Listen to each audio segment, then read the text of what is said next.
అందరికీ నమస్తేనుల్లా welcome to our channel. This is Rekha. Right, ప్రశ్నిస్తే దాడులు ఈ ప్రజా పాలనల ఏమైంది, ఇది కాలేదని అంటే అరెస్టులు ఈ ప్రజాపాలనల, ఎవరైనా నిజ స్వరూపాలు బయట పెడితే దాడులు ఈ ప్రజాపాలనల.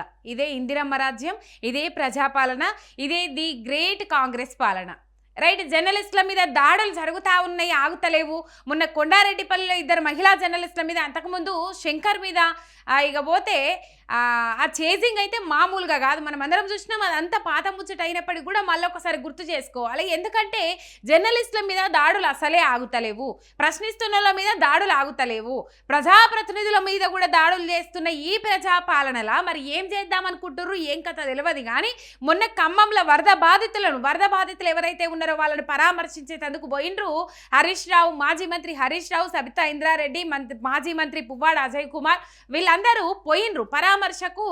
పోయి అక్కడ పరామర్శించి వాళ్ళకు చేతనైన సాయం వాళ్ళకి అందిద్దాం, చేదోడు వాదోడుగా నిలుద్దామనంటే అక్కడ పోయి ఖమ్మము 54వ డివిజను కార్పొరేటరు ఆ గుండాలు, ఆ కాంగ్రెస్ గుండాలు అక్కడ దాడి చేసిర్రు. మొత్తం కాన్వాయ్ అద్దాలు వగలగొట్టిండ్రు, హత్యాయత్నమే చేసిండ్రు అని చెప్పిండ్రు పువ్వాడ అజయ్ కుమార్ మొత్తం మీద. రైట్, ఈ దాడులు అయితే ఆగుతలేవు. ఇప్పుడు సిద్దిపేట విషయానికి వస్తే, ఏదైతే మైనంపల్లి చరిత్ర ఏంది, మైనంపల్లి హిస్టరీ ఏంది, మైనంపల్లి ఎసొంటోడు అని చెప్పేసి TS24 అని ఒక ఛానల్ ఉంటుంది సిద్దిపేటలో. ఆకుల శ్రీనివాస్ అన్న అని ఉంటాడు. ఆ శ్రీనివాస్ అన్న ఒక హిస్టరీ చేసిండు అన్నట్టు.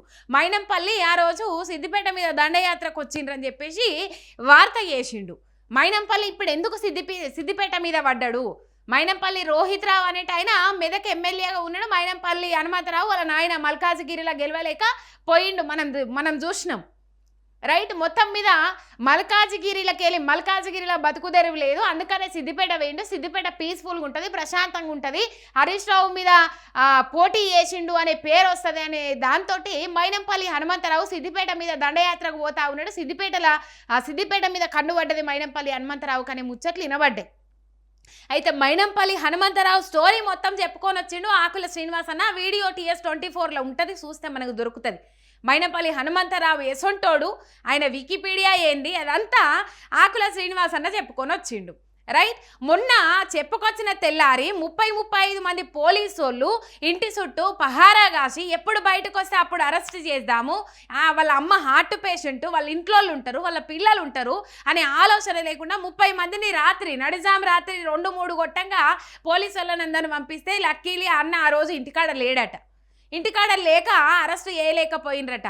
ఆ పొద్దుందాకా మీటింగ్ పెట్టిన వాళ్ళే, ఆ కాంగ్రెస్ నాయకులే, మాట్లాడలోళ్ళే వాళ్ళు మొత్తము కేసులు పెట్టుడు, అరెస్టు చేయాలని చెప్పుడు. మైనంపల్లి హనుమంతరావుతో పెట్టుకుంటావా, కాబోయే మినిస్టర్తో పెట్టుకుంటావా, ఎట్లా పెట్టుకుంటావు నువ్వు అని చెప్పేసి. ఇంకా 4 ఏళ్ళు ఉన్నది కదా అన్నలు.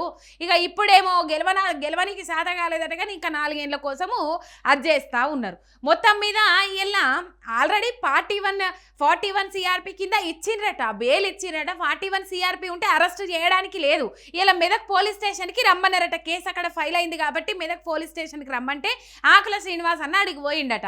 ఇక అరెస్టు చేస్తాం, నువ్వు కాబోయే మినిస్టర్తోనే పెట్టుకుంటావా, మైనంపల్లి హనుమంతరావుతోనే పెట్టుకుంటావా? మైనంపల్లి హనుమంతరావుకి ఏమైనా కొమ్ములు ఉన్నాయా? ఎవరినైనా ప్రశ్నించుడే, తప్పు చేస్తే తప్పని నిలదీసుడే.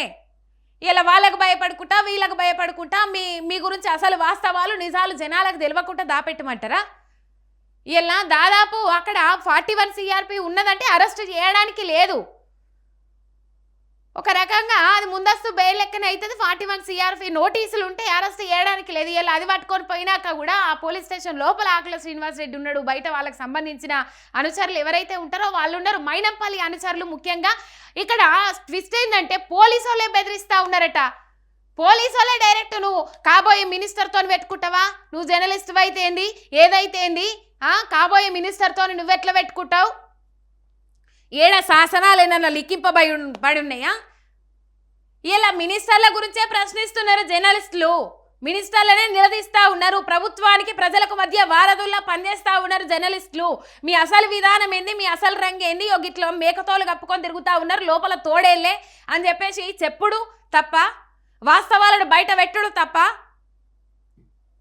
ఇలా మొత్తం మీద బెదిరించుకుంటా ఇష్టాపూరితంగా ప్రజాప్రతినిధులను చూడకుండా దాడులు మర్డర్ అటెంప్టులు ఇట్లా చేసుకుంటా పోతున్నారు. ప్రశ్నిస్తున్న జర్నలిస్టుల మీద కదా దాడి దిగుతా ఉన్నారు. మెదక్ ఏరియాలో ఎవరన్నా ఉంటే జర చూడుండ్రి, ఆకుల శ్రీనివాస్ అన్నను అరెస్ట్ చేస్తాం, లోపల పెడతామంటే వాళ్ళ ఇంటికాడ వాళ్ళ అమ్మ హార్ట్ పేషెంట్ అట. కొంచెం చూసుకోండి, ఎవరన్నా జర్నలిస్ట్ అన్నలు అక్కడ ఎవరైనా ఉన్నా జర సపోర్ట్గా నిలబడుండ్రి.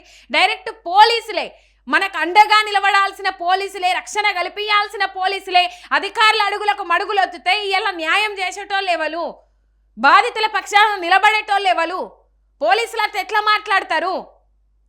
ఫ్రెండ్లీ పోలీసింగ్ అంటే ఇదేనా? ఫ్రెండ్లీ పోలీసింగ్ అంటే అధికారుల అడుగులకు మడుగులు ఒత్తడమేనా? ఫ్రెండ్లీ పోలీసింగ్ అంటే ఇదేనా ఫ్రెండ్లీ పోలీసింగ్ వ్యవస్థ? పోలీసు వాళ్ళు ఎట్లా మాట్లాడతారు? కాబోయే మినిస్టర్తో ఎట్లా పెట్టుకుంటావు? నువ్వు కేసు ఫైల్ చేసినావు 41 CRP కింద, అది వచ్చింది, నోటీస్ వచ్చింది, నువ్వు అరెస్ట్ చేయొద్దు, గంట వరకే నువ్వు చూసుకోవాలి. నువ్వు ఏలు పెట్టాల్సిన అవసరం ఏంది?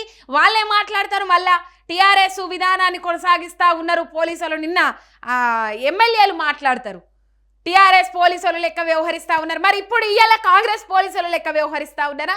మైనంపల్లి హనుమంతరావు అంత వాడుతుర్రంటే ఏది ఏం కథ అనేది గురువింద గింజ తన కింద నలపెరగదన్నట్టు మీరు నీతిని మర్చిపోయి మాట్లాడద్దు. పోలీస్ అన్నలు 5 ఏళ్ళు కాంగ్రెస్ సర్కార్ ఉంటుందేమో, మళ్ళీ నెక్స్ట్ అధికారం మారవచ్చు, వేరే పార్టీ రావచ్చు, కానీ మీ ప్రభుత్వం మాత్రం మారదు, గవర్నమెంట్ మాత్రం మారదు, అధికారులు మాత్రం అట్లనే ఉంటారు. ఒక చట్టబద్ధమైన వ్యవస్థలో ఉన్నారు, న్యాయ వ్యవస్థలో ఉన్నారు. మీరు ఇట్లా మాట్లాడడం తప్పు, అది కరెక్ట్ కాదు.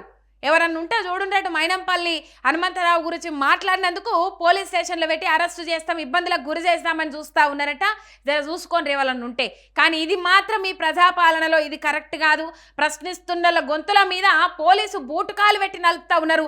ఇది అస్సలు కరెక్ట్ కాదు. రేవంత్ రెడ్డి ప్రభుత్వానికి అసలే మంచిది కాదు.